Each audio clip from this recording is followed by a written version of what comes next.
Well, it's now time for movie reviews once again here on Pure 24/7 Radio. I'm very pleased to be here with once again Andy Godfrey, our movie reviewer and film critic extraordinaire. Good to see you, Andy. How are you? Hey, Nathan. Good to see you, and good to know you're well. It's great to be back with you. And we're experiencing the hottest days of the year, aren't we? So, Yeah, what better time to go and sit in a dark room, get out the sun, and at least cinemas are air conditioned. some small mercy in that. That would be difficult. Yeah, exactly. If they weren't air conditioned, boy, I think we'd be in trouble. But I Yes. mean, as you know me, I would sit in a cinema 24 hours a day, 7 days a week. If I could. Yes. Well, it's great to see you again, and I hope you've had a good week so far. We have Yeah, not got bad, not bad. It's been a bit of a varied week, but we're trusting in the Lord and moving forward, and as we all have to do. And that God is so yeah, good. So also absolutely been to see some films, so that's always a bonus. brilliant. Well, where do you want to start then? I want to start with the new film that's coming out today on Friday, the 2nd of May, because this is going to be one of the biggest films of the year. This is a new blockbuster that's come out, but I've already seen it. But it is out fresh in cinemas today. So this review is bang up to date, possibly the first ever review of this on the radio on the day it comes radio station on the day it comes out. So Wow. that's good news, isn't it? Okay, so this is a new film from Marvel. It's a comic book hero film, and it's called Thunderbolts. And basically, now I'm not a big comic book hero movie fan. I'm not up to speed with all the ins and outs of the Marvel universe. There were people in the screening that I was at watching this who clearly were. They were going, and I was going, what? Um, so I'm not completely up to speed with all the ins and outs of the Marvel universe, but this is a follow on from the Avengers movies. Now, the Avengers were, people like Captain America, Iron Man, the Hulk, and so on. The Avengers have gone. The Avengers were killed off. And we now have a new team called the Thunderbolts, who are the new Avengers. And basically, a lady in the CIA has got a secret laboratory where she's trying to breed a superhuman being, a human being with superpowers, because the Avengers have gone. However, it turns out her motives aren't exactly pure. Her motives are that she actually wants to build an army of superhuman beings with incredible powers. They can fly, they can, shoot lasers at their fingertips and all the rest of it, because she wants world domination. Basically, she's kind of after power. We have a team of sort of minor superheroes who've been around in the sort of, but they've been in the shadow of the Avengers. They're minor superheroes who she tries to kill off very near the beginning of the film because they are starting to see through her plans. She fails. She does create a superhuman being, but that's all I'm going to say about the plot. Because this, for me, was a really, really, really good Marvel film. I'm not into Marvel films, as I say. I'm not into superhero comic book films. But this had a really good plot. And one of the things that this does is it goes down quite a dark, it's a 12A certificate, but it goes down quite a dark road where she creates this super being and he is able to make others see back into their past and confront things that have happened in their past. And it goes down quite a dark road. It goes down quite a dark road of introspection. It goes down a dark road where the new superheroes coming through are forced to confront things that happened in their past that maybe turn them into the people they are. And these were not good things. One of them had to witness her sister being shot, for example. And she goes back in time and witnesses her sister being shot. And this has kind of forced her to become a superhero, to become a fighter for justice and truth and righteousness and so on. It is a really interesting film. There's a very intriguing line where the baddie, this CIA lady who's trying to create an army of supervillains or super beings, she says, righteousness comes with power. Righteousness comes with power. Now, I'm not sure I agree with that. That said, as Christians, we believe that Christ was the only righteous person who ever lived. And of course, he's the king of the universe. So it was a really interesting line. I found this incredibly entertaining.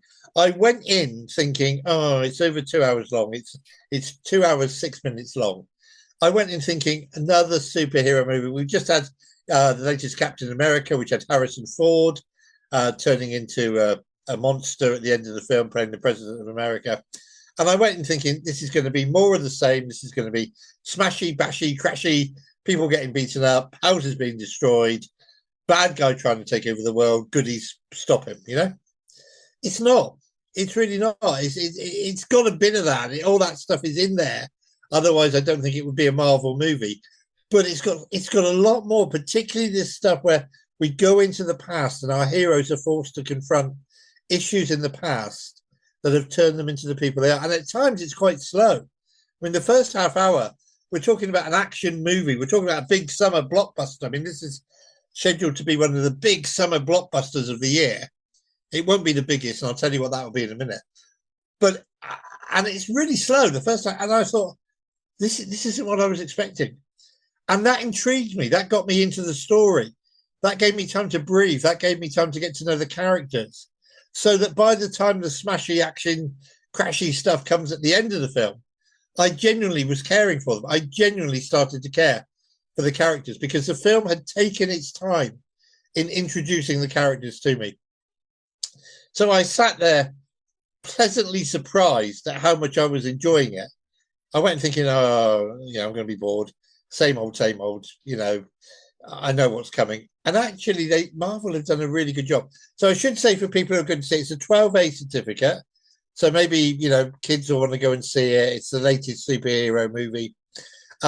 There is a scene halfway through the end credits. There is another very significant scene right at the end of the credits. Now, I know these days sitting through credits can be a bit of a drag, because they go on and on and on. And, you get the name of the guy who made the tea and you get the name of the guy who wiped the floor and, that kind of thing, which is fair enough. But stay, folks, right to the very, very end, because there is a very hefty, significant scene at the end, which is setting up the next film. And I always come out of these things thinking, oh, there'll be another one and I'll go and see it and fine. I actually came out of this one thinking, I'm really looking forward to the next one. That's really good. That looks really good. I've enjoyed this. This has been a really good film. So it's a 12A certificate. It's called Thunderbolts. It's going to be one of the big blockbusters of the year. It's scheduled to be one of these films that they put out in the summer. Called a summer blockbuster. I mean, the big one's going to be in a couple of weeks' time, Nathan, when we'll talk about Mission Impossible. The last Mission Impossible film is coming out, and I've written an article actually about the Mission Impossible films for the next Pure Media magazine. Awesome! So I've written an article on that. With the Tom Cruise films. That's going to be possibly the biggest film of the year, I think, and they're already selling tickets, and it doesn't come out till the 21st of May, and here we are only on the 2nd of May. So, but look out for Thunderbolts. I thought it was really good. Just a couple of other films I saw at the cinema before we get on to some home viewing. The Accountant 2. So, 2019, a film came out called The Accountant. It was about a guy who does the accounts for the mafia. And he is also a sort of, what can we say? He is sort of a gunman himself. He's a fighter. He gets involved in some of the action. It was an action-packed thriller. But this guy does the accounts, basically, for the mafia. So we've now got The Accountant 2. And again, I was really, really surprised at the direction this took. I thought this was going to be all about gangs. The trailer implies that it's going to be all about gangs shooting each other and, getting involved in gang warfare and crimes and all the rest of it. It actually turns out to be a film about this guy proving he's got a soft side to his heart. He actually does have a bit of, and rescuing with his mercenary brother, who's also a gunman, some kids from an orphanage on the Mexican border who are being trafficked. And I didn't expect that at all. And I went in thinking, oh, this is going to be another shoot 'em up film. It is a shoot 'em up film, but it slowly and surely develops into this story of two gunmen rescuing a group of children from an orphanage. And not from an orphanage, from actually a camp where they are being sex trafficked and so on. And I actually thought it was really good. It totally surprised me. I did not see the last half hour of the film coming at all, even when I was watching the film. I was thinking, oh, this is going to be a big shootout between the good guys and the bad guys at the end. There isn't, because it's about rescuing these kids. So The Accountant 2, really good. I really enjoyed it. The only other one I saw at the cinema this week, Nathan, was a 15 certificate called Until Dawn, which is a bit of a horror movie based on a video game. Now, people who tell I don't play video games. I've never played a video game in my life. The only video games I've ever played was Super Mario Kart Racing with my daughter when she was young, and she would beat me every single time. I mean, I was halfway around the track by the time she'd finished, so she was great at it. Until Dawn is a bit of a horror movie. It's a group of kids who find a cabin in the woods. They all die in pretty nasty ways. They wake up, they die in the same pretty nasty ways. They wake up, they die in the same pretty nasty ways. Kind of like a Groundhog Day thing, really going on. It's not great. I talked to a friend of mine who loves the game, and he's played the game, and he went to see the film, and he enjoyed it. He thought it was good. He got a lot of the in jokes. He got a lot of the in references. I didn't, and frankly, I didn't care that I didn't, because take it or leave it. It's a thing that'll be on streaming next week, So those are three at the cinema. But Thunderbolts comes out today, so I saw an advanced screening. That will be the big one of next week. Well, excellent. Yeah, I think I have seen snippets of that one, Thunderbolts, Yeah.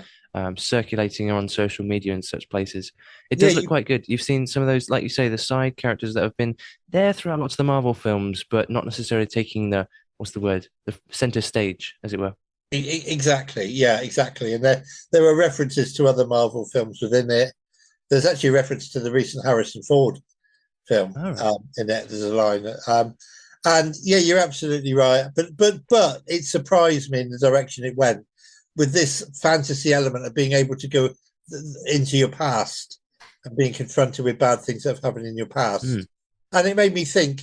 It did make me think, because I came out to cinema thinking, well, I know the person I am today, but what was it in my past that has shaped me? What has made me the person I am today? Yeah. What was it about my upbringing? What was it about my experiences as a young person, experiences as a teenager? It really made me think, actually, which is saying something for a super comic book movie, that if it makes you think, that's not a bad thing. No, not at all. It's good to have thought-provoking films, and it's interesting that you say it starts a bit slower. But one thing with the Marvel films, you can pretty much always expect some kind of crucial scene right at the very end of the end credits, something tantalizing that lets you know what's going to happen in the next film. It's a very clever way of getting you to want to watch the next one. It's a very clever way of getting you to sit through all the credits as well. That too. Yeah, and right at the end of this one, there is what amounts to really a trailer for the next one, and the words because this new team, the Thunderbolts, are the new Avengers, and the words "the new Avengers will return" appear on the screen. So do stay for that. It kind of intrigued me. I was good. I had already decided that whatever the next one is, I'm going back to see it. And then I saw this scene at the end of the film. I thought, yeah, definitely, they've done a really good. I was going to say bang up job, because with everything going smash bang, I mean, half of New York gets destroyed in this, and nobody, you know what it's like. All these buildings get demolished, nobody blinks an eye, But there must be hundreds of people in these buildings who have died, and I know. Nobody blinks an eye in these films, because it's just, and so half of New York gets blown up in this, but it's different. It felt different. It felt like a fresh approach. That's good. And I really, really enjoyed it because of that. Yeah. Yeah, brilliant. Yeah. Awesome. So that's a few in cinemas, and I am looking forward to the next Mission Impossible. It's been long awaited, and it's unique because the last one was, in fact, it did state part one, which it's never done before in the Mission Impossible franchise. So that's right. So that was called Dead Reckoning Part One. The new film, it's not called, I thought it was going to be called Dead Reckoning Part 2. That seems logical. It's not. It's called The Final Reckoning. Okay. Is the title of the new one. I had one problem with the last film. There was a scene which was shown again and again, and it was in the trailer, where he drives the bike up to the top of a cliff. Oh yeah. And down in the valley below, there's a train with the baddies in it and one of his friends who's got to rescue. He drives the bike up to the top of the cliff and he jumps off with an attempt to land on the plane. My problem, and I've checked, and when I saw the film, I thought, did I really see that? And I went back and checked it out. The next time you see the bike, it comes through the window of a train sideways. How on earth did it do that? He jumps off the cliff, the bike's descending, but it comes through the window of the train sideways. No, just no, just no. And it comes through the window of the train at the exact second that the baddie's about to pull the trigger on his girlfriend, on Tom Cruise's girlfriend. And you just go, no, sorry. So that was my only problem with the last film. But the Mission Impossible films have been complicated. They've been riveting. People have their favourites of the seven. I like the first one, the scene where he's robbing the vault and he's hanging from the ceiling, and that famous scene, which has been much copied in many films. Iconic, really. It's iconic. Yeah, exactly. There's a recreation of that in the new one. No spoiler because it's in the trailer. Three I thought was a bit weak. 4, 5, 6 I really enjoyed. 2, many people, many fans of Mission Impossible films have voted as their best. So there's been something for everybody in there. And of course, Tom Cruise famously does all his own stunts. But that's coming out on the 21st of May, and we shall report on it fully. I think it's coming out on a Wednesday, actually. Oh, really? So we'll be able to talk about it on the Friday, which would be great. Brilliant. I look forward to it. Excellent. So are there just a couple at home, are there as well? Just a couple at home. So I did go through the schedules and have a little look. Very, very topical at the moment because of what's happened with the Pope passing away. On Netflix, there is a wonderful, wonderful film called The Two Popes. And this is based on a true story. It stars Anthony Hopkins and Jonathan Pryce, two of our greatest actors. They play between them Pope Benedict XVI and Pope Francis, who has just died. And basically, the film is about a conversation that these two popes had, because we know that Pope Benedict XVI is the first pope in centuries to have given up the papacy before he passed away. He was still alive, but he said, I don't want to be pope anymore. He resigned from the position. And Pope Francis was the first pope to take on, while his predecessor was still alive. First time it happened in hundreds of years. It's just basically about the conversation between the two of them walking around the Vatican gardens. But it's fascinating. It's a few years old now. It's just turned up on Netflix. It is a fascinating, intriguing, enjoyable film that I really, really enjoyed when I saw it. I need to go back and see it again because a lot of theological stuff was discussed. A lot of life issues were discussed. It's called The Two Popes. It's on Netflix. Really, really, really recommend it as a really, really good watch. It might sound a bit boring, or two popes sitting down having a conversation in the Vatican garden. No, it's enthralling. It's interesting. It's intriguing. It's fascinating. You want to be there in the garden, and we feel like we are just as an observer. So that's really good. I also noticed streaming now is a film we talked about a few weeks ago called Dogman, which is an animated film. So I want to do something for everybody in the film reviews. So family cartoon, policeman and his faithful dog have an accident. They sew the head of the dog onto the body of the policeman. And we now have Dog Policeman, who is chasing the world's most fiendish villain who turns out to be a cat. And actually has a sign above his residence in the middle of New York saying, the world's most fiendish villain lives here. And you go, what? Well, why can't they find him? And this is a big neon sign. It's great fun. It's so silly. It's unbelievable. Buildings end up coming alive. All sorts of weird stuff happens. It's fun. Kids will enjoy it. You can sit down and watch it with your kids. I really, really enjoyed it. Um, Also, on TV, I just want to mention a couple of films on TV because it's bank holiday weekend, so people may have a bit more time on their hands. If you've never seen it, Lawrence of Arabia is on Bank Holiday Monday on TV. This is one of the most epic films ever made. Peter O'Toole plays Lawrence of Arabia, 1950s film directed by David Lean, who was a great filmmaker, made Bridge on the River Kwai and Oliver and Brief Encounter. It's a fantastic director, David Lean. I'm going to do a whole chapter on him in my next book because I'm going to do chapters on directors in the next book. And David Lean was just amazing. Lawrence of Arabia is one of those films that it's long. I mean, it's really, really, really long. But there's the most famous scene of all where they're in the desert and we see the sun rising in the distance and Lawrence of Arabia comes out of the sun riding a camel across the desert. Beautifully shot scene, fantastic score, really worth watching. And then also on TV this week, and look out for it in the listings, one of the best science fiction films, not just of recent years, but of all time, called A Quiet Place. So the Earth has been invaded by aliens, and these aliens don't have eyes, but they see with their ears, they hear sound, they move towards sound, they're attracted to sound. So they're marauding aliens. They'll kill you, as soon as they grab hold of you. So the whole Earth has gone quiet.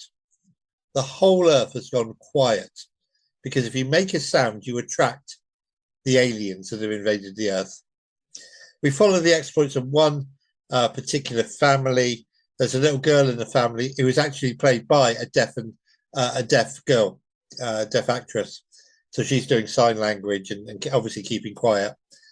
It's one of the best science fiction films I have ever seen. It's one of the best science fiction films of recent times. It's called A Quiet Place.